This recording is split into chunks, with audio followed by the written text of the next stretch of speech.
اعوذ باللہ من الشیطان الرجیم بسم اللہ الرحمن الرحیم اللہم صلی علی محمد وآل محمد فصل فی الاجماع المنقول الاجماع المنقول بخبر الواحد حجت عند کثیر ممن قال باعتبار الخبر بالخصوص۔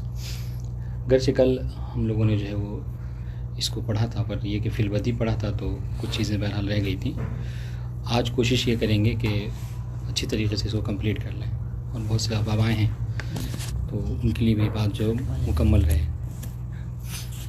آپ دیکھیے، امارات کی بحث چل رہی تھی، اور ہماری بحث یہ تھی کہ امارات ظنیہ میں کون سے امارے کہ جو مشکوک الحجیہ ہیں، علیکم السلام ورحمۃ اللہ، وہ امارات کے جو مشکوک الحجیہ ہیں آیا وہ حجت ہیں یا نہیں ہیں، وہ حجت ہیں یا نہیں ہے، یہ بحث ہے، سمجھ رہے ہیں؟ تو اس سے پہلے انہوں نے جو ہے وہ حجیت قول لغوی کے متعلق بحث کی، حجیت ظواہر کے متعلق بحث کی، اور اب جو ہے وہ اجماع منقول کے متعلق جو ہے وہ بحث کر رہے ہیں کہ آیا اجماع منقول وہ حجت ہے یا نہیں ہے۔ ٹھیک، اجماع منقول بخبر واحد حجت ہے یا نہیں ہے۔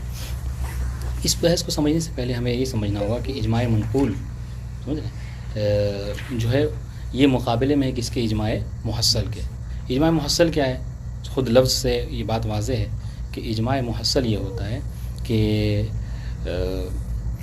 فقیہ خود، جیسا کہ ہے محصل اسم مفعول، کہ فقیہ خود اس اجماع کو کیا کرے؟ حاصل کرے، اپنی تفتیش کے ذریعے سے، اپنے جو ہے وہ تتبع کے ذریعے سے، آرائے فقہا کو پڑھ پڑھ کر یہاں سے لے کر زمانہ امام تک پہنچ جائے اور اس اجماع کو حاصل کر لے، اس کہتے ہیں اجماع محصل۔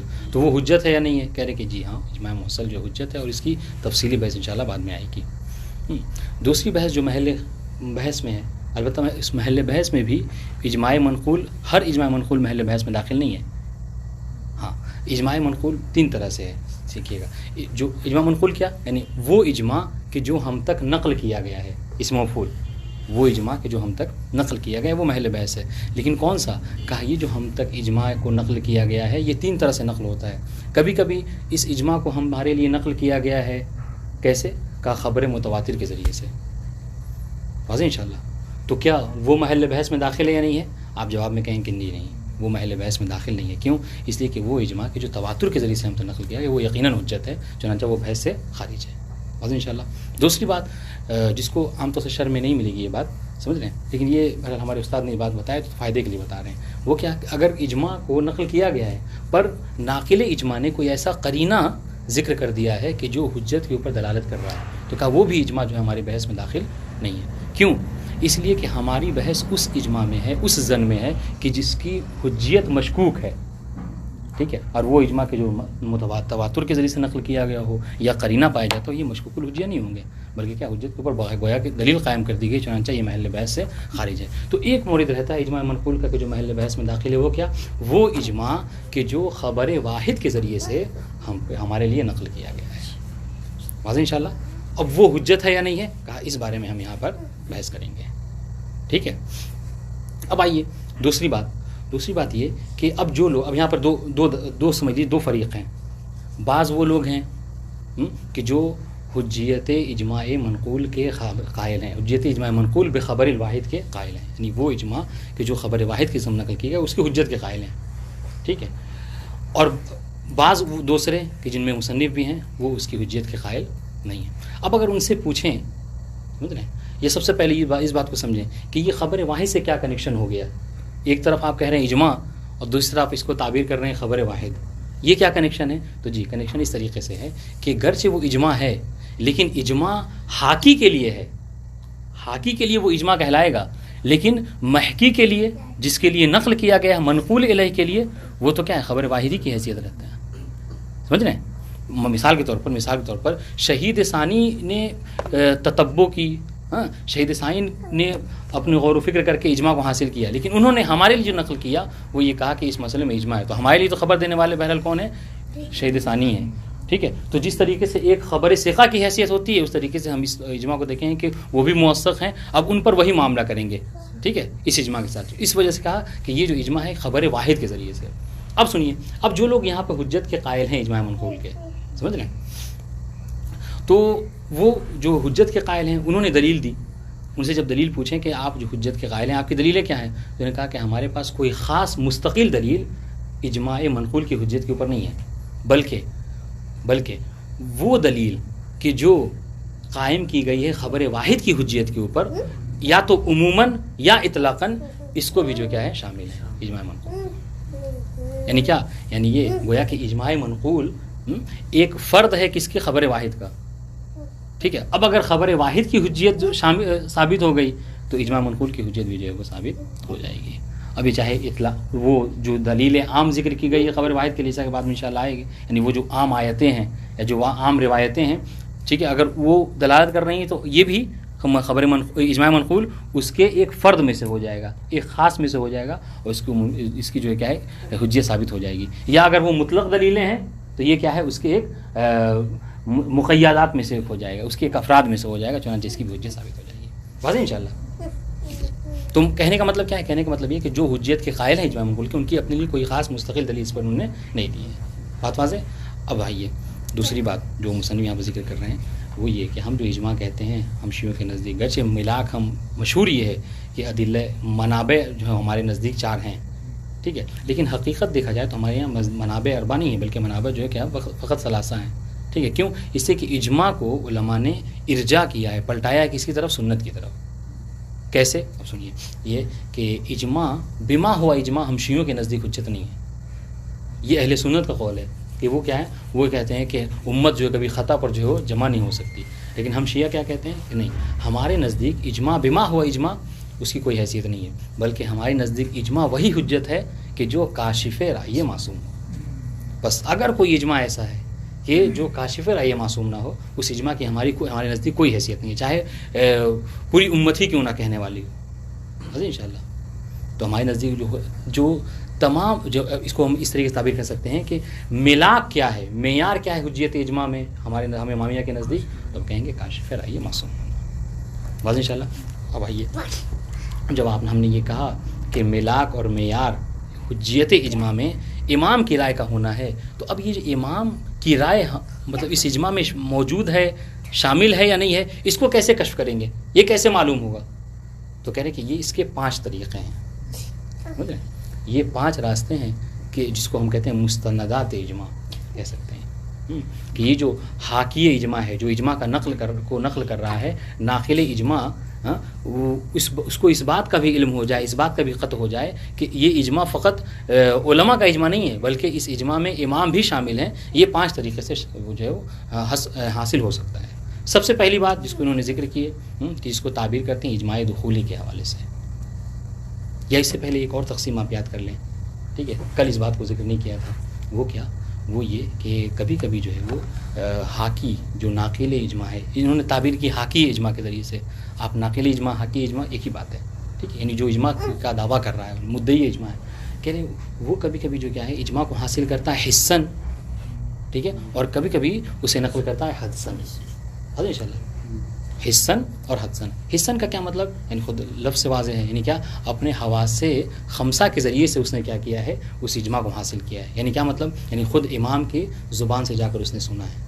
اب یہاں پہ یہ کہ عیناً نہیں، یعنی یہ کہ جتنے بھی علماء مدینہ تھے، جیسا کل مثال دی تھی اجماع دخولی اس طریقے سے، یعنی یہ کہ اس کو اجماع حاصل کرنا تھا کسی مسئلے میں، مسئلہ خلافیہ تو نہیں پتہ تھا، اس نے کیا کیا، اس نے سفر کیا، مدینے میں گیا، اور مدینے میں جتنے علماء تھے ہر ایک سے اس نے جو کیا ہے سوال کیا، کسی کو نہیں چھوڑا، ٹھیک ہے، ہر ایک سے سوال کر لیا، اور امام جو ہے کیا ہے علماء میں سے ہیں، بلکہ ابرز علماء مدینہ میں سے ہیں۔ واضح انشاءاللہ۔ اس نے کیا کیا، سب سے سوال کیا، لیکن کہہ رہے تو اب آنے کے بعد کیا کہا کہ اس مسئلے میں یہ حکم یہ ہے، اور اس مسئلے میں علماء کا اجماع ہے، ٹھیک ہے، علماء کا اس مسئلے میں اجماع ہے۔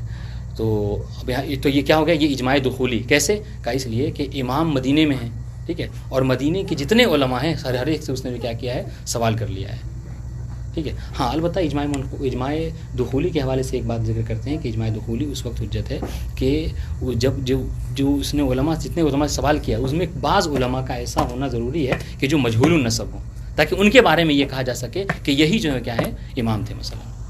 ورنہ اگر سب کے سب جس سے سوال کیا سب معروف النسب ہیں، معلوم النسب ہیں، تو پھر وہ اجماع دخولی نہیں ہوگا۔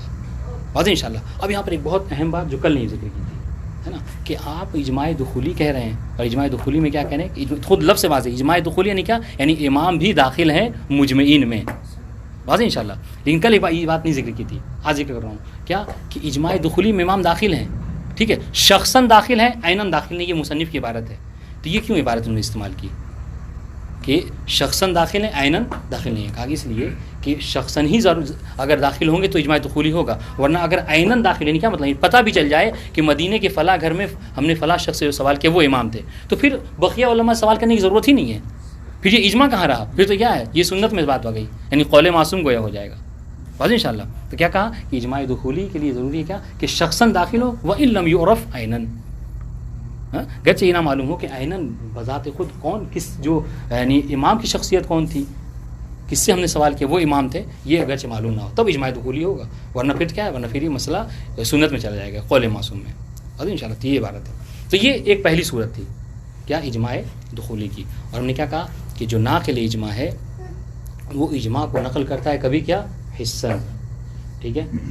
یہ اب حسن کی مثال کیا ہے؟ حسن کی جب بات آئے گی تو حسن میں صرف آپ اجماع دخولی کو رکھیں گے. اور اس کا دعوے دار کون ہے؟ اس کے دعوے دار جو ہے وہ سید مرتضیٰ ہیں. واضح. دوسری بات یہ ہے کہ جو ناقل اجماع ہے، جو حاکی اجماع ہے، وہ اجماع کو نقل تو کرتا ہے لیکن حسن نہیں بلکہ حدسن. ٹھیک ہے. یعنی کیا مطلب؟ یعنی ہوا سے ظاہر نہیں، اس نے خود نہیں سنا، ٹھیک ہے، اس نے امام کی خدمت، وہ امام کی خدمت میں نہیں پہنچا، بس اس کو کیا ہوا؟ حد سے ہوا. ٹھیک ہے. یعنی کیا؟ اب یہاں پر ایک اور بات جس کو انہوں نے ذکر کیا ہے شیخ رویمی نے، وہ کیا کہ یہ جو حدس ہے اگر بمعنی عام دیکھا جائے تو حدس جو ہے وہ شامل ہے کسے؟ یہاں پر لطف کو بھی. یعنی ہر حدس کیا کہتے ہیں؟ حدس ہر اس علم کو کہتے ہیں کہ جو حواس خمسہ کے ذریعے سے حاصل نہ ہو. انشاءاللہ. تو اس اعتبار سے اگر دیکھا جائے تو جو قاعدہ لطف ہے، ٹھیک ہے، وہ بھی کیا ہے؟ حواس خمسہ کے ذریعے سے نہیں ہوتا، چنانچہ وہ حدس میں داخل ہو جائے گا. ٹھیک ہے، بمعنی عام.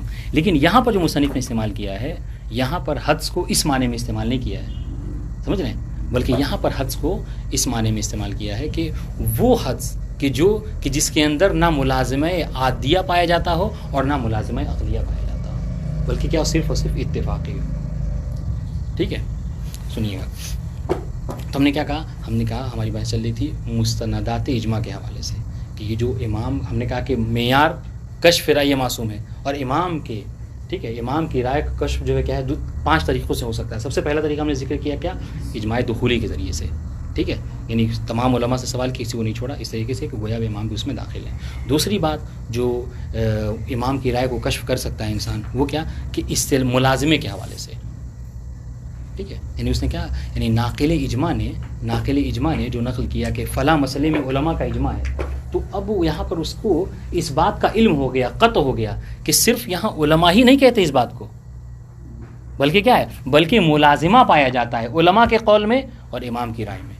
اب یہ ملازمہ پھر یہاں پر 3 قسمیں کریں گے. یہ ملازمہ کبھی کبھی اس کو عقلاً حاصل ہوتا ہے، تو جب عقلاً ہوگا تو قاعدہ لطف میں داخل ہو جائے گا. کبھی کبھی یہ ملازمہ عادی ہوتا ہے، ٹھیک ہے، اور کبھی کبھی یہ ملازمہ اتفاقی ہوتا ہے، حدسی ہوتا ہے. واضح انشاءاللہ. تو اب یہ بات ہماری جو ہم نے تائید ہماری بات کی، جو ہم نے کہا کہ یہاں پر حدس کو مراد مصنف نے کیا لیا ہے اس عبارت میں؟ کس کے مقابلے میں؟ اس کے عقل کے مقابلے میں لیا ہے، کہ جس کو ہم اجماع لطفی کہتے ہیں. پتہ نہیں عبارت واضح ہو رہی نہیں واضح ہو رہی؟ بات واضح ہے. ہاں. اب سنیے، اجماع دخولی سمجھ میں آ گئی بات. اب اجماع لطفی کیا ہے؟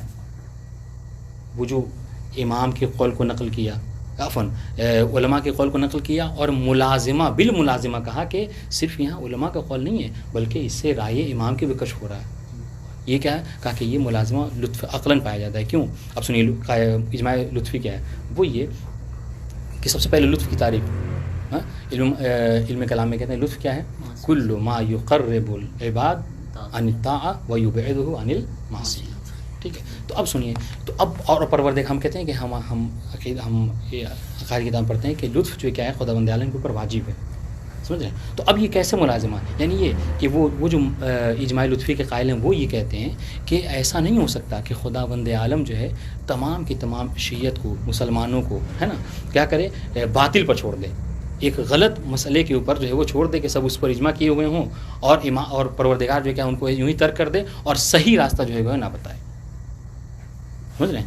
تو اگر کسی مسئلے میں تمام کے تمام علماء، تمام کے تمام فقہا جو غلط اس پر اتفاق کیے ہوئے ہیں، تو یہ قاعدہ لطف کے خلاف بات ہے. قاعدہ لطف کا تقاضا کیا ہے؟ تقاضا یہ ہے کہ امام کیا کریں؟ امام جو کیا ہے کم سے کم اگر مسئلے کو نہ بتائیں تو کم سے کم کوئی ایسا شوشہ چھوڑ دیں بیچ میں کہ اس وجہ سے کچھ علماء جو کیا ہیں کوئی الگ رائے کے جو ہے قائل ہو جائیں کہ جو رائے صحیح ہو. بس انشاءاللہ.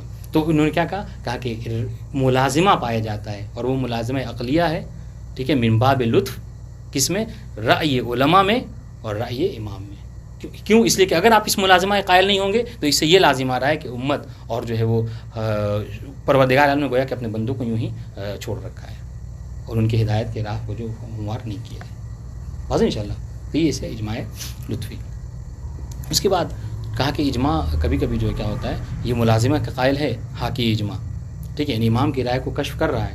اچھا دیکھیے، ہم بار بار کیوں کہہ رہے ہیں، ہم کیوں کہہ رہے ہیں کہ اس نے دعویٰ کیا اجماع کا، اور بار بار معیار ہم کہہ رہے ہیں کیا کہ امام کی رائے کو کشف کرنا، امام کی رائے کو کشف کرنا. وہ کیوں؟ اس لیے کہ تمام تر ملاک اور معیار جو ہے کیا امام کی رائے ہی ہے، بس اسی کو درک کرنا ہے.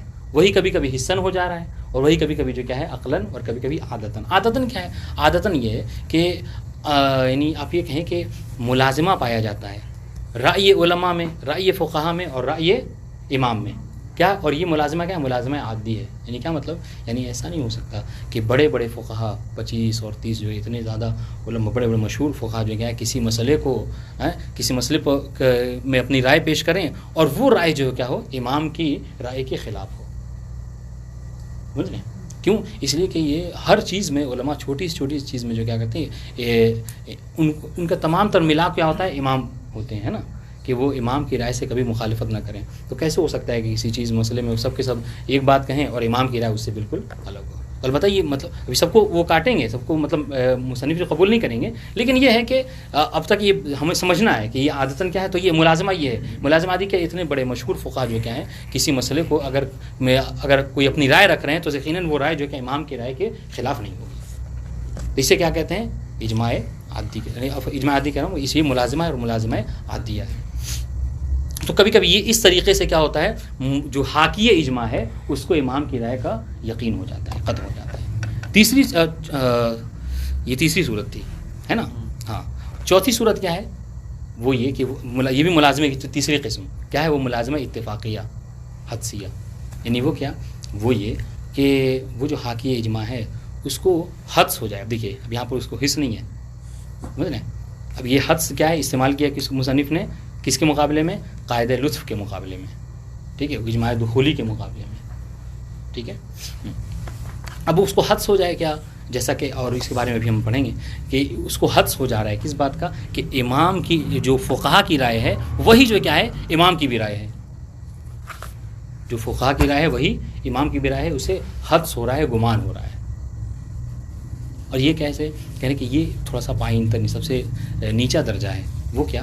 وہ یہ جیسا کہ اس میں کہا بھی گیا ہے کہ سید حسن شیرازی اور ایک اور کوئی شیرازی ہیں وہ، اور جو کیا ہے شیخ انصاری، ان کے بارے میں ملتا ہے کہ اگر یہ تینوں کسی مسئلے میں کوئی قول رکھتے ہیں اور ایک مسئلے پر جمع ہو جائیں تو شیخ وحید کا یہ نظریہ ہے، البتہ ہر استاد نے بیان کیا کہ وہ اس بات قائل ہے کہ گویا کہ اس مسئلے میں اجماع ہے. سمجھ رہے ہیں؟ تو یہ کیا ہے کسی سب سے پائن. ضروری نہیں ہے کہ اگر تین جو ہے کیا ہے اس مسئلے کسی مسئلے میں اجماع رکھتے کوئی قول رکھتے ہیں تو امام کی رائے بھی یہی ہو. لیکن کیا ہے، بہرحال ایک گمان پایا جاتا ہے، ایک حدس جو ہے وہ پایا جاتا ہے. واضح انشاءاللہ. تو یہ سب سے واضح نہیں ہوا کہ کیسے ہی مطلب حدس کیسے ہوا ہے.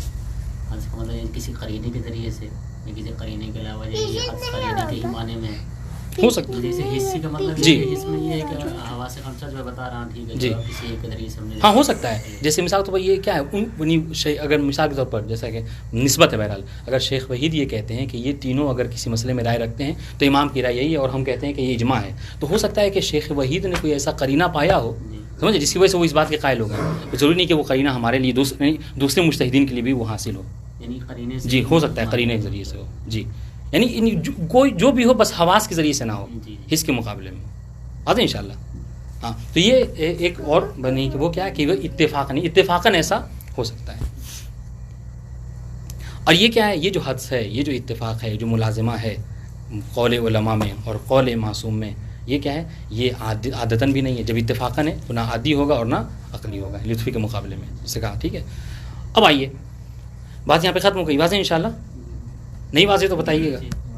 ہاں اب وہ ایک اور بات مصنف یہاں پہ ذکر کر رہے ہیں، وہ یہ کہ متاخرین کی زبان پر، متاخرین کی کتابوں میں جو آپ کو اکثر جو ہے وہ دعوی اجماع ملے گا، اس سے مراد جو ہے کیا ہے، متاخرین علماء کیا لیتے ہیں، وہ اجماع حدسی کو ہی لیتے ہیں. ٹھیک ہے، متاخرین کے اقوال میں جو آپ کو اکثر ملے گا کہ اس مسئلے میں اجماع ہے، اس مسئلے مشکل ہو جائے گا جی ہاں. تو اس لیے تو نہیں قائل ہیں اجماع کے، کہاں قائل ہیں؟ ابھی دیکھیں آخر میں ذکر کریں گے. خلاصہ مطلب ہے اجماع منقول یہی ہے کہ مصنف اس کے قائل نہیں ہیں، سمجھ رہے ہیں؟ اس لیے نہیں قائل ہیں. تو اب دیکھیے، تو آپ کیا کہہ رہے ہیں کہ متاخرین کے زبانوں پر ان کی کتابوں میں جو اجماع ہے اس سے مراد کیا ہے، اجماع حدسی ہے. عفواً ٹھیک ہے.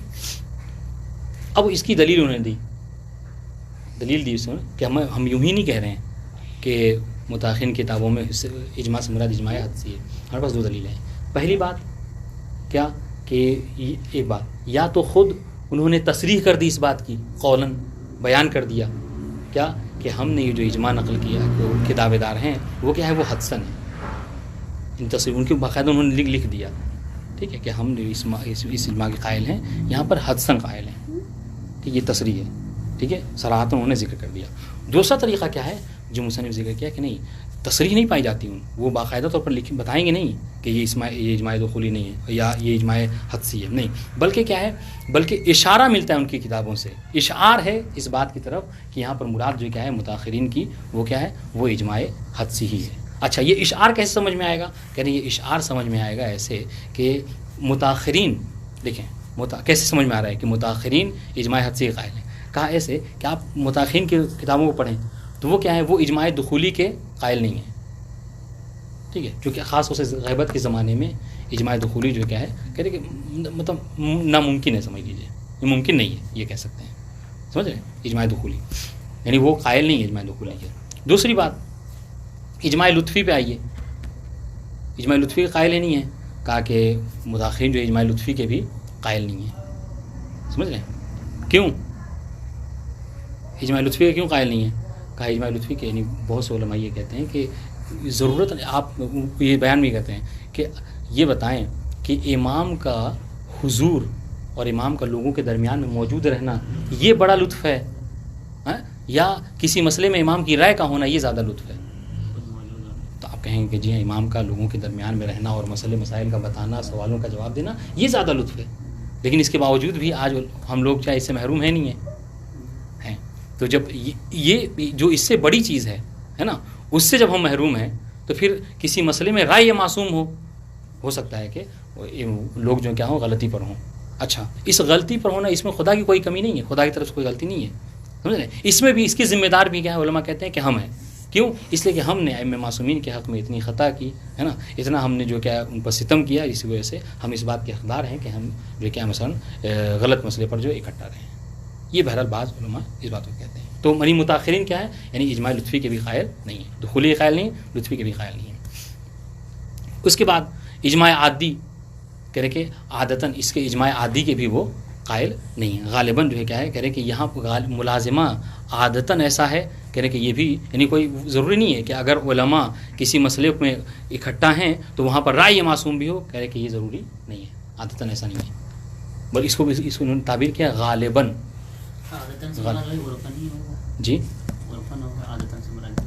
کہہ سکتے ہیں، جی سمجھ رہے ہیں کیا کہہ رہے ہیں، کہہ رہے کہ غالباً ایسا نہیں ہے. آپ ہاں ہم بالکل انکار بھی نہیں کر رہے ہیں، ہم بالکل اس سے انکار بھی نہیں کرتے کہ علماء جو کہیں وہی کہ، اور کبھی ایسا نہیں ہو سکتا کہ علماء کچھ کہیں اور جو امام کچھ کہیں. نہیں ہو سکتا ہے کہ جو علماء کا قول ہو وہی امام کا بھی قول ہو، ٹھیک ہے، لیکن غالباً آپ اس کو ایسا نہیں ہو سکتا، سمجھ رہے ہیں. تو اس کے عادی کے بھی وہ گویا کہ قائل نہیں ہے. اس کے باوجود دیکھیں ہم نے کیا کہا، ہم نے کہا 4 طرح کا اجماع ہے نا، دخولی ہے، لطفی ہے نا، اور حسی ہے. اور اس 3 جو ہے وہ کہ اس کے قائل متاخرین نہیں ہیں. اس کے باوجود بھی کیا ان کی کتابوں میں اکثر آپ کو اجماع دعوی اجماع جو ہے مل جائے گا. اس کا مطلب کیا ہے کہ وہ مراد جو کیا ہے اجماع حدسی کو ہی لیتے ہیں. واضح انشاءاللہ. تو یہ کیا ہے، یہ صراحتاً انہوں نے نہیں کہا، لیکن کیا ہے وہ ان کے اشعار پایا جاتا ہے اس سے. اور اشعار وہ یہی ہے کہ یہ تمام اجماع کے قائل نہیں، اس کے باوجود بھی دعوی اجماع کرتے ہیں. واضح. ہاں اس کے بعد ایک اور اجماع ہے، وہ کیا اجماع تشرفی، یعنی وہ خاص طور سے زمانے غیبت میں کہ کوئی شخص کوئی عالم ہے نا امام کی زیارت سے مشرف ہو اور ان سے جو مسئلہ ہے خلا ہے اس کو جو جواب امام سے طلب کر لے، ٹھیک ہے، اور امام نے جب جواب بتا دیا تو اس کو وہ اس طریقے سے تعبیر نہیں، وہ یہ نہ بتائے کہ یہ امام کا قول ہے، بلکہ تعبیر میں کیا کہے کہ اس مسئلے میں علماء امامیہ کا اجماع ہے۔ کہا کیوں؟ کہا ہو سکتا ہے اس کے دوائی اخفا ہوں، کیا مثلا تقیہ ہو، یا پھر یہ کہ خاص طور سے زمانے غیبت میں کہ جو مدعی ہوتا ہے امام کی زیارت کا ہے نا اس کو کیا ہے اس کو کہا گیا ہے کہ اس کو جو جھٹلاؤ، تو اس وجہ سے کیا ہے دوائی اخفا کی وجہ سے اس نے کیا کیا، یہ نہ کہے، اس کو اصل معیار کیا تھا کہ جو صحیح مسئلہ ہے وہ لوگوں تک پہنچ جائے، چنانچہ اس نے یہ نہ کہا کہ امام کا قول ہے، اس نے یہ کہہ دیا کہ اس مسئلے میں اجماع ہے، کیونکہ اگر امام کی رائے ہے تو چاہے وہ ایک عالم کے ساتھ ہی کیوں نہ ہو وہی جو کیا ہے صحیح رائے ہے، وہی اجماع ہے۔ اور انشاءاللہ تو یہ کسی عالم کو خواب میں آ کے اس طریقے سے کرنے خواب تو یہ اگر آئیں گے بھی تو بتائے گا نہیں، وہ ایسے ہو سکتا ہے لیکن وہ بتائے گا نہیں کہ مثلا امام نے اسے کہا، چونکہ دوائی اخفا جو ہے کیا بہرحال موجود ہے۔ تو واضح انشاءاللہ تو یہ اجماع ہے اور اس کے اقسام ہیں جو مستندات اجماع کہے جاتے ہیں، اور ان میں سے کون حجت ہے کون حجت نہیں ہے انشاءاللہ اگلی بحث ہے۔ عبارت دیکھیے، کوئی ایسا مسئلہ ہو تو بتائیے، مطلب سمجھ آئے انشاءاللہ، عبارت دیکھیں گے تو اور زیادہ آسانی سے سمجھ میں آ جائے گی بات۔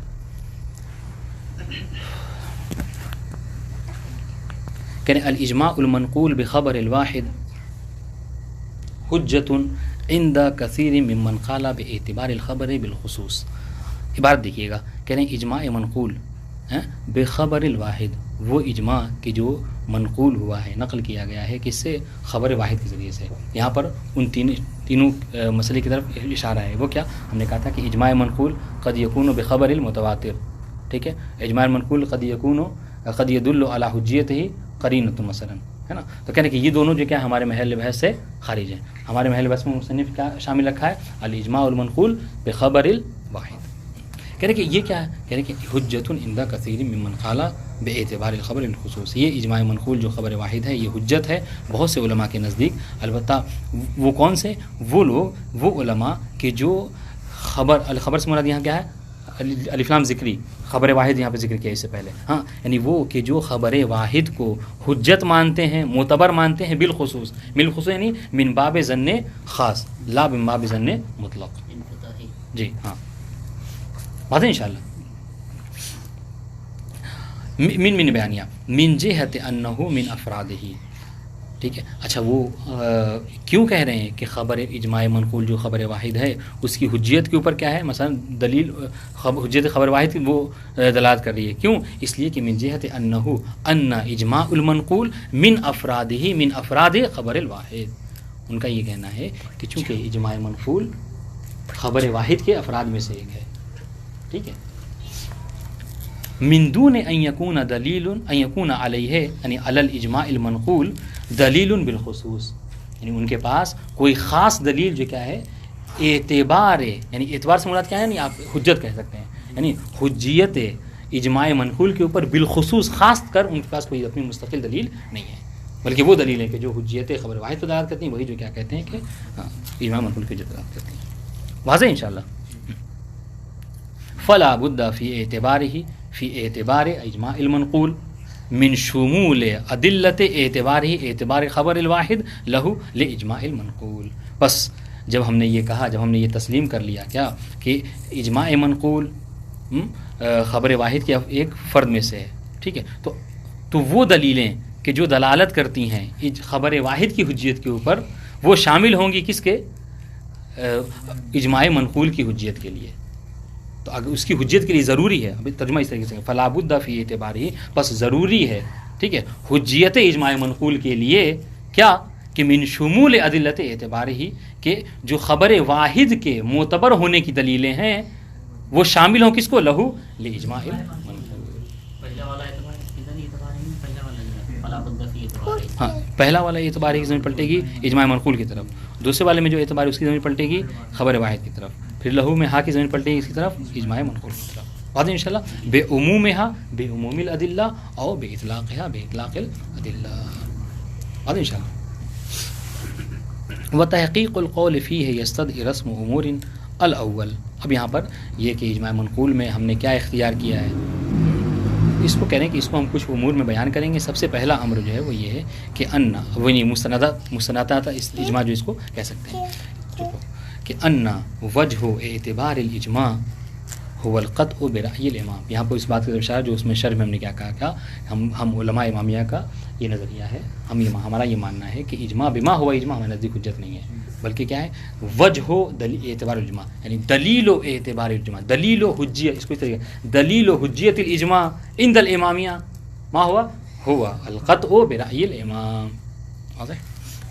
اب سنیے, ابھی جب رأی امام کا قطع ہونا ہے, ٹھیک ہے, تو یہ رأی امام کیسے حاصل ہوگا کہ اس کے 5 طریقے ہیں, 5 طریقوں سے یہ حاصل ہو سکتا ہے. سب سے پہلے وہ مستند القطع بہ, آگے سے پڑھائیں گے رأی امام کہ جو رأی امام ہے اس کو حاصل کرنا کیا مستند کیا ہے, کس کے لیے, لحاکی ہے, لحاک الاجماع. اب اس کو آپ کبھی کبھی کہیں گے حاکی اجماع سے تعبیر کریں گے, کبھی کبھی ناقل اجماع سے تعبیر کر دیں گے, کبھی کبھی جو کیا ہے مدعی اجماع سے, بات وہ ایک ہی رہے گی. ٹھیک ہے, وہ کہ جو حاکی اجماع ہے, وہ کہ جو اجماع کا دعوے دار ہے, اسے کیسے قطع ہو کہ اس مسئلے میں صرف علماء نہیں کہہ رہے ہیں, بس اس مسئلے میں امام کی بھی رائے یہی ہے, کیا ہے علامہ ابن کلمات الفقہ ہوا. سب سے پہلی بات علمہ بدخولہ علیہ السلام فی المجمعین شخصا ولم یعرف عینا, کہ کیا کہ علم ہو, حاکی پڑھائیں گے حاکی کی طرف, کہ جو حاکی اجماع ہے اس کو اس بات کا علم ہو, کیا کہ بدخولہ علیہ السلام, کہ امام جو ہے کیا ہے داخل ہیں فی المجمعین شخصا, کہ شخصاً جو کیا ہے امام, یعنی گویا کہ فردن جو کیا ہے امام بھی مجمعین میں علماء میں داخل ہیں. وَإِن لَمْ يُعْرَفْ عَيْنًا, گرچہ عیناً جو کیا ہے وہ معلوم نہیں ہے کہ کون ہے. اور ہم نے بات بتائی آپ کو کہ وَإِن لَمْ يُعْرَفْ عَيْنًا, کیوں اس کو اضافہ کرنے کی ضرورت پڑی, اس لیے کہ اگر اور عیناً معلوم ہی ہو جائے تو پھر یہ بات جو کیا ہے سنت میں چلی جائے گی. ٹھیک ہے. دوسری بات او قطعہ, یہ جو حاکی اجماع ہے اس کو کیا امام کی رائے کا قطع ہو جائے, کیسے, ملازمے کے ذریعے سے. اب سنیے, اب جب یہ ملازمہ ہو گیا, اب یہاں پر سمجھنے کے لیے آپ کیا کریں گے, اب اس کو جو یہ ملازمہ ہو رہا ہے نا, لازمہ پایا جائے, کس میں لازمہ پایا جا رہا ہے, کس میں لازمہ, رائے علماء میں اور رائے معصوم میں اس کو قطع ہو گیا کہ ملازمہ پایا جاتا ہے. ٹھیک ہے. اچھا, اب یہ ملازمہ پایا جاتا ہے کیسے, کا 3 قسم یہاں پر کر دیجیے سمجھنے کے لیے, کیا کہ یہ جو ملازمہ کبھی کبھی اس کو ہوتا ہے ملازمہ عقلیہ پایا جاتا ہے رائے علماء اور رائے معصوم میں, کبھی کبھی ملازمہ عادیہ ہوتا ہے, کبھی کبھی ملازمہ اتفاقیہ ہوتا ہے. ٹھیک ہے. دوسری بات او قطع حاکی الاجماع باستلزام ما یحکیہ لرأیہ, کہ وہ جو حکایت کر رہا ہے, یعنی جو اجماع کا حاکی ہے وہ کیا ہے, لرأیہ لرأی الامام علیہ السلام عقلا من باب اللطف. ٹھیک ہے, کہ عقلا جو ہے ملازمہ پایا جاتا ہے, اور یہ کیا ہے اس کو تعبیر کیا اسے من باب لطف, یعنی کیا اس کو ہم تشریح اس کی تھی کیا کہ وہ جس کو ہم کہتے ہیں کیا اجماع لطفی. لطف کا تقاضا یہ ہے کہ کیا ملازمہ پایا جائے رائے معصوم, رائے علماء میں اور رائے معصوم میں. او عادتاً, کیا مطلب, ایسے پڑھیں او قطعہ باستلزام ما یحکیہ لرأیہ عادتاً, یعنی عادتاً کو عطف کریں کس کے اوپر, عقلاً کے اوپر. اس طریقے سے اتفاقاً کو عطف کریں گے کس پر, عادتاً کے اوپر, یا پھر اولا پر بھی کر سکتے ہیں, اس میں اختلافی مسئلہ ہے. ٹھیک ہے, واضح انشاءاللہ. تو اب اس طریقے سے پڑھیں گے اوقات باستلزام ما یحکی لرأیہ عقلاً, اوقات باستلزام ما یحکیہ عادتاً, اوقات باستلزام ما یحکیہ لرأیہ اتفاقاً. واضح انشاءاللہ. اچھا, اب اتفاقاً بات آئی, فرمانے من جہت حد سے رأیہ, یہ جو اتفاقاً ہو رہا ہے کیا کہ اس کو حدس ہو گیا, کس بات کا, گمان ہو گیا کہ چونکہ جیسا کہ ہم نے کیا کہا, منصوب شیخ وحید کو گمان ہو گیا کہ اگر یہ 3 کسی مسئلے پر متفق ہیں تو ان کو یہ گمان ہو رہا ہے کہ امام کی رائے بھی یہی ہے. واضح انشاءاللہ.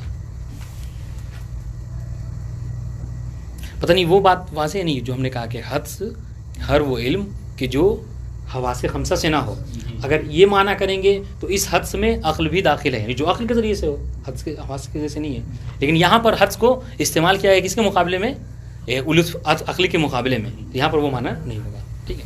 اب آئیے وَإِن لَمْ تَكُنْ مُلَازِمَةٌ بَيْنَهُمَا, بَيْنَهُمَا کس میں کہاں پڑھائیں گے, بَيْنَ رَأْيِ الْإِمَامِ وَالْإِجْمَاعِ. ٹھیک ہے, عقلاً ولا عادتاً, یہ جب اتفاقاً ہے تو یہاں پر کیا ہے, نہ عقلاً ہے اور نہ عادتاً ہے. کما ہو, اب سنیے, کما ہوا طریقۃ المتاخرین فی دعوی الاجماع, متاخرین جو دعویٰ اجماع کرتے ہیں ان کا طریقہ ہے, ان کا شیوہ یہی ہے کہ وہ جو اجماع کا دعویٰ کرتے ہیں وہ دعویٰ اجماع حد سے ہی کرتے ہیں. بات ختم ہو گئی یہاں پر. اب یہاں سے آخر تک بس اسی بات کو بیان کرنے لگے مصنف کہ ہم نے یہ جو کہا کہ طریقہ متاخرین دعویٰ اجماع میں اجماع حدسی ہے، اس کی دلیل سنیے. خلاصتاً اس کی کیا ہے کہ یا تو خود تصریحات کے ذریعے سے سمجھ میں آ جائے گی. خود مصنف نے جو دعویٰ اجماع کا قائل ہے وہ یہ کہتے کہ یہاں پر ہم اجماع کہہ رہے ہیں، یہاں سے مراد حدسی ہے. ایک طریقہ یہ. دوسرا یہ کہ اشعار پایا جاتا ہے. ٹھیک ہے کہ ہمارے پاس 4 اجماع ہیں اور 3 کے متاخرین قائل نہیں ہیں، پھر بھی وہ اجماع کہہ رہے ہیں، اس کا مطلب یہ ہے کہ چوتھے کے قائل ہیں. بس یہاں سے آخر تک یہی بات ہے. اب سنیے حیثو سے دلیل کیا ہے کہ طریقہ متاخرین اجماع حدسی ہے. اس کی دلیل سنیے. حیثو انہم ان المتاخرین مع عدم الاعتقاد بالملازمۃ العقلیہ، کہ متاخرین جو ہیں وہ ملازمہ عقلیہ کے قائل نہیں ہیں. اچھا اب یہاں پر آپ بتائیے وہ ملازمہ عقلیہ کے جب متاخرین قائل نہیں ہیں تو یہ کس اجماع کی منکر ہیں گویا؟ یہ سوال ہے. متاخرین احسن تم متاخرین نے کہا متاخرین ملازمہ عقلیہ کہتے ہیں ملازمہ نہیں پایا، عقلاً ملازمہ نہیں پایا جاتا رائے علماء میں اور رائے معصوم میں. اس کا مطلب کیا ہے کہ وہ اجماع لطفی کے منکر ہیں. اچھا اب اس کی تفصیل کیا ہے وہ جو بات آپ لائیے گا. ٹھیک ہے وہ یہاں پر نہیں ہے، آپ ذہن ذکر ہے کیوں ملازم نہیں پایا جاتا. بھائی اس کی دلیل یہی ہے کہ چونکہ کمی ہماری وجہ سے ہے. اس لیے حدیثوں میں بھی الغیبۃ منا، غیبت امام کی طرف سے نہیں ہے، غیبت کیا ہے ہماری طرف سے ہے.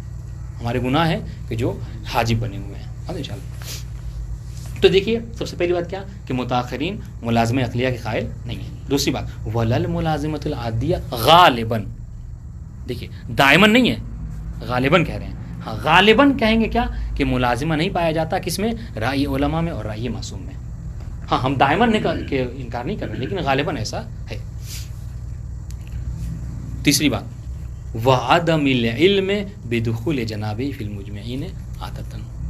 ٹھیک ہے اور کیا اس بات کا بھی علم نہیں ہے کہ وہ سید مرتضیٰ کہ جو اجماع دخولی کے قائل ہیں کہہ رہے ہیں کہ اس بات کا بھی علم نہیں ہے کہ جب وہ دعویٰ کر رہے ہیں تو امام بھی کیا ہے مجمعین میں داخل ہیں. کہہ رہے اس کا بھی ہمیں علم نہیں ہے. ٹھیک ہے اب دیکھیں جب یہ 4 طرح کے اجماع تھے، تینوں کے کیا ہے متاخرین قائل نہیں ہیں اور قائل نہیں، اس کے باوجود بھی کیا کہتے ہیں یحکون الاجماع کثیراً. ٹھیک ہے وہ اپنی کتابوں میں کیا ہے اکثر دیکھیں آپ علماء پڑھیں تو کتنے آپ کو دعویٰ اجماع مل جائے گا، سمجھ لیں، جبکہ متاخرین میں سے ہیں شہید ثانی پھر بھی کیا ہے دعویٰ اجماع کا. اس کا مطلب کیا ہے کہ یہاں پر اجماع مراد حدسی بھی لے رہے ہیں. حاضر انشاءاللہ.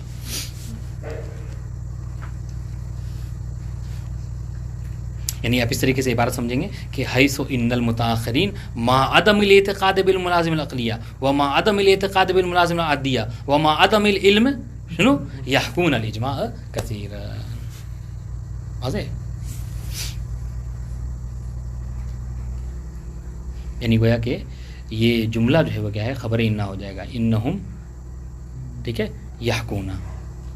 واضح انشاءاللہ. اب سنیے تو اب یہ بات ہوگی. اب یہاں پہ یہ جو بات والی عبارت ہے کہ اسی بات کو تھوڑا سا اور دہرایا ہے کہ کیسے مثلا وہ متاخرین جو اس کے قائل نہیں ہیں. ٹھیک ہے یہ کوئی نئی بات اس میں نہیں، اگر اس کو نہ بھی ذکر کرتے تو کوئی مطلب حرج نہیں تھا. اب سنیے کیا ہے کما انہ یظہر ممن اعتذر عن وجود المخالف بانہ معلوم النسب. ٹھیک ہے جیسے مثال کے طور پر اب دیکھیے یہ جو معلوم النسب والی بات آئی، کیا ہم نے کیا کہا تھا؟ اگر ایک بات یاد ہو شرح میں ہم نے کیا کہا تھا اجماع دخولی میں، ہاں حسن تم دخولی میں کہا تھا کہ دخولی میں شرط ہے اجماع دخولی کے لیے کہ جس سے سوال کیا تو اس میں کوئی ایک شخص ایسا ہو کہ جو مجہول النسب ہو. ٹھیک ہے اب کسی نے کیا کیا، کسی نے دعویٰ اجماع کیا. ٹھیک ہے آپ اٹھے اور آپ نے اشکال کر دیا کہ حضور آپ جو ہے یہاں پر کیسے اجماع کا دعویٰ کر رہے ہیں. ٹھیک ہے آپ کو یہاں پہ اجماع دعویٰ نہیں کرنا چاہیے. ٹھیک ہے تو انہوں نے کیا کہا جواب میں، کہہ رہے ہیں کہ ہم یہاں پر دعویٰ اجماع اس لیے کر رہے ہیں کہ چونکہ یہاں سب کے سب جو کیا ہے معلوم النسب ہیں. اس کا مطلب کیا ہے یعنی وہ سب کے سب معلوم النسب کے قائل. اس کا مطلب کیا ہے کہ وہ اجماع دخولی کے قائل نہیں ہے. اس لیے کہ اجماع دخولی کے ہونے کا ایک بنیادی شرط یہ ہے کہ مجہول النسب کا بھی کوئی ہونا ضروری ہے. تو یہ ایک بات دیکھیں کما انہ یظہر، یہ بات ظاہر ہوتی ہے وہ فقہا سے کہ ممن اعتذر کہ علماء میں سے جو یہ عذر پیش کرتا ہے، یعنی یہ گویا کہ اشکال نہیں ذکر کیا لیکن اگر کوئی ان پر اشکال کرتا ہے تو وہ عذر کے طور پر بیان کرتے ہیں. ٹھیک ہے یعنی جواباً یہ عرض کرتے ہیں اس مستشکل کو کہ بھائی ان وجود المخالف بانہ معلوم النسب. کوئی کہتا ہے کہ آپ کیسے اجماع کہہ رہے ہیں جبکہ یہاں پر تو مخالف موجود ہیں. تو وہ کیا کہتے ہیں کہ مخالف گرچہ ہے لیکن وہ مخالف کیا ہے معلوم النسب ہے. سمجھ رہے ہیں؟ اور اجماع دخولی کو نقصان کون پہنچاتا ہے؟ جو مجہول النسب. آج ان شاء اللہ معلوم النسب کی مخالفت اجماع کو نقصان نہیں پہنچاتی. ایک بات تو اس کا مطلب کیا ہے کہ یہاں پر اجماع دخولی کے وہ قائل نہیں ہیں. سنیے دوسری بات، انہ استند فی دعوی الاجماع الی العلم بدخولہ، اس طرح کما انہ یظہر ممن اعتذر انہ استند فی دعوی الاجماع الی العلم بدخولہ، کہ اس نے جو وہ جو دعویٰ کیا ہے اجماع کا، اس میں کیا ہے، اس میں اس دعوے میں انہوں نے استناد پیش کی ہے، دلیل پیش کی ہے کس کی، کہ اس کو علم ہے دخول امام کا. واضح، یعنی یہ عبارت جو کیا ہے مکمل ہو رہی ہے یہاں پر اجماع دخولی کی، کیا کہ انہ یظہر من منطق ان وجود المخالف بانہ معلوم النسب انہ استند فی دعوی الاجماع العلم بدخولہ، یعنی وہ شخص، وہ عالم کہ جس نے دخولی کا دعویٰ کیا ہے اور اس پر اگر کوئی اعتراض کرتا ہے تو جو مدعی اجماع دخولی ہے وہ کیا کہتا ہے جواب میں، کہ یہاں پر مخالف جو ہے گرچہ ٹھیک ہے آپ کا کہنا ہم تسلیم کرتے ہیں کہ مخالف ہے، لیکن وہ مخالف تو معلوم النسب ہے. واضح انشاءاللہ عبارت واضح ہے. کما دیکھیں یہاں سے کما انہ یظہر ممن اعتذر. اچھا یہ دیکھیں میں نے ہم کیوں کہہ رہے ہیں کہ یہاں پر کوئی مستشکل ہے، اس لیے کہ ایک دم سے انہوں نے کیا کیا، ممن اعتذر، جس نے عذر پیش کی. تو بھائی اگر کوئی عذر پیش کر رہا ہے، کوئی جواب پیش کر رہا ہے تو ضرور کوئی یہاں پر اشکال کرنے والا ہے، جبھی تو وہ عذر پیش کر رہا ہے. تو یہ عذر پیش کرنے والا کون ہے، مدعی کیا ہے اجماع دخولی مثلا. ٹھیک ہے، تو اس کے جواب میں انہوں نے کیا کہا، انہوں نے کہا کہ آپ کہہ رہے ہیں کہ اجماع دخولی، اور یہاں پر کیا ہے معلوم وہ ہے کوئی شخص مخالفین بہت سے مخالف ہیں اس مسئلے میں، تو کہہ رہے ہیں کہ وہ مخالف ہیں لیکن وہ کیا ہے وہ معلوم النسب ہے.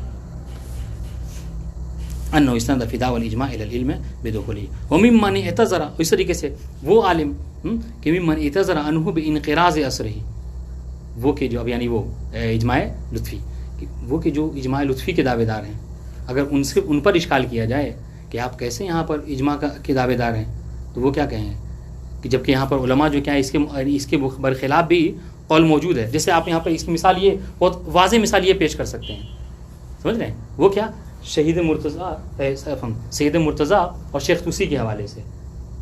سید مرتضیٰ مطلقاً جو کیا خبر واحد کے منکر ہیں، مطلقاً وہ کہتے ہیں خبر واحد حجت نہیں ہے ایک دم صراحتاً. اور کیا، اور ساتھ ساتھ کیا کہتے ہیں، ساتھ ساتھ یہ بھی کہتے ہیں، مثال پیش کر رہا ہوں، ساتھ ساتھ یہ بھی کہتے ہیں کہ اس مسئلے میں اجماع ہے، کیا یعنی عدم حجیت خبر واحد کے اوپر اجماع ہے. سید مرتضیٰ مقابلے میں شیخ طوسی وہ کہتے ہیں کیا کہ حجیت خبر واحد کے اوپر اجماع ہے،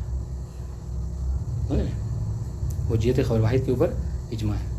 تو دونوں ہاں تو کہہ رہے ہیں کہ اس مسئلے کا بھی حل موجود ہے کہ ہو سکتا ہے یعنی ان کی بات بھی صحیح ہو اور ان کی بات بھی صحیح ہو. کیسے کہا کہ چونکہ زمانہ مختلف ہے، زمانہ مختلف ہے، اور اجماع لطفی کے لیے ایک زمانے کے یعنی اس عصر کے جتنے علماء ہیں کسی مسئلے پر جمع ہو اس سے اجماع لطفی جو ہے ہو جاتا ہے. سمجھ رہے ہیں، تو اس طریقے سے گویا کہ ہم تسلیم کر سکتے ہیں کیا کہ شیخ طوسی کا بھی کہنا صحیح ہے اور سید مرتضیٰ کا بھی کہنا صحیح ہے، کیا کہ سید مرتضیٰ کے زمانے کے جتنے فقہاء تھے وہ سب کے سب عدم حجیت اجماع پر جمع تھے، اور شیخ طوسی کے زمانے کے جو علماء ہیں وہ کیا ہیں وہ حجیت کے اوپر جمع تھے. اور انشاءاللہ تو اب اگر کوئی اجماع لطفی پر اعتراض کرتا ہے تو وہ اعتذار کیا پیش کرتا ہے عالم، وہ یہ کہتا ہے کہ بھائی آپ ٹھیک ہے یعنی اس مسئلے میں اختلاف ہے لیکن وہ تو سید مرتضیٰ کا زمانہ تھا، آج کے شیخ طوسی کے زمانے میں سب کے سب جگہ حجت کے قائل ہیں. ٹھیک ہے، وممن اعتذر عنہ بانقراض اثرہ، کہ اثر علماء جو ہے کیا ہے وہ منقرض ہو گیا ہے، ختم ہو گیا ہے. ٹھیک ہے، کب انہ استند علی قاعدۃ اللطف، وہ کہ جو اگر کوئی مدعی جو ہے اجماع کا وہ کیا ہے دعویٰ کر رہا ہے کس کا، قاعدہ اس لطف کا، اجماع لطفی کا. ٹھیک ہے، ہاذا یعنی خذ ہاذا، ایک تو بات یہ ہے کیا یعنی یہ کہ جو طریقہ متاخرین ہے وہ کیا، طریقہ متاخرین اجماع حدسی ہے، اس کی پہلی دلیل یہ ہے. اور یہ کیا اشعار ہے یا تصریحہ والی بات ہے، ہم کہیں کہ یہ اشعار ہے، سمجھ میں آ رہی بات. ٹھیک ہے، اب یہاں پہ کیا حال مضافن الی تصریحاتہم بذالک، کہ خود جو کیا ہے بہت سے علماء نے صراحتاً ذکر کر دیا کہ بھائی ہم یہاں پر جو اجماع کے قائل ہیں وہ اجماع حدسی کے قائل ہیں. علامہ من مراجعت کلمات، آپ کلمات فقہا کو آخر متاخرین میں سے اٹھا کر دیکھیے تو وہ صاف صاف ذکر کر دیتے ہیں کہ اجماع ہے لیکن وہ اجماع حدسی ہے. واضح انشاءاللہ. اب یہاں پر ایک چوتھی قسم اجماع کی، وہ کیا، وربما یتفق لبعض الاوحادی، دیکھیے بہت کم ایسا ہوتا ہے کیا، بعض علماء کے لیے کبھی کبھی ہو سکتا ہے کیا کہ اجماع کی ایک دوسری صورت بھی ہو سکتی ہے، وہ کیا کہ من تشرف ہی، کہ یہ جو عہد ہے وہ کیا کرے، وہ امام کی زیارت سے مشرف ہو برؤیت ہی، ٹھیک ہے، وَأَخْذُهُ الْفَتْوَى مِن جنابہ علیہ السلام، اور امام سے جو کیا ہے وہ فتویٰ کو اخذ کر لے، ٹھیک ہے۔ اب یہاں پر سوال کہ بھائی جب اس نے امام سے ڈائریکٹ فتویٰ کو اخذ کر لیا ہے، ٹھیک ہے، تو وہ یقیناً حجت ہے، تو اب اسے کیوں اجماع سے تعبیر کر رہا ہے، کہہ رہے وَإِنَّمَا لَمْ يَنْقُلْ عَنْهُ، اور لیکن اس نے امام سے نقل نہیں کیا، کہا کہ امام کا قول نہیں ہے، کیوں، بل یحکی الاجماع، بلکہ کیا کہتا ہے، یعنی کہتا ہے کہ اس مسئلے میں اجماع ہے، کیوں، لبعض دوائی الاخفاء، یا تو تقیہ ہو سکتا ہے کہہ لیں، ٹھیک ہے، اگر زمانے غیبت صغریٰ میں تو تقیہ کہہ سکتے ہیں، ٹھیک ہے، غیبت کبریٰ ہے تو آپ یہاں پر کیا کہیں گے، کیا کہ غیبت کبریٰ میں کہتے ہیں جو بھی دعوے دار ہے رؤیت کا آپ اسے جھٹلائیے، تو اس جھٹلانے سے بچنے کے لیے انہیں کیا کہا کہ اجماع جو ہے وہ اس مسئلے میں ہے، تاکہ لوگوں کو حقیقت کا علم ہو جائے۔ امر ثانی انشاءاللہ کل پڑھ لیں گے۔ والسلام علیکم۔ جی ہاں، عن الامام، لم ينقل عن الامام، یعنی وہ امام یعنی بہت نایاب، جس کو کہتے ہیں نادر، یعنی واحد یعنی ایک، اوحد یعنی بہت نرالا جس کو کہہ سکتے ہیں آپ۔ السلام علیکم۔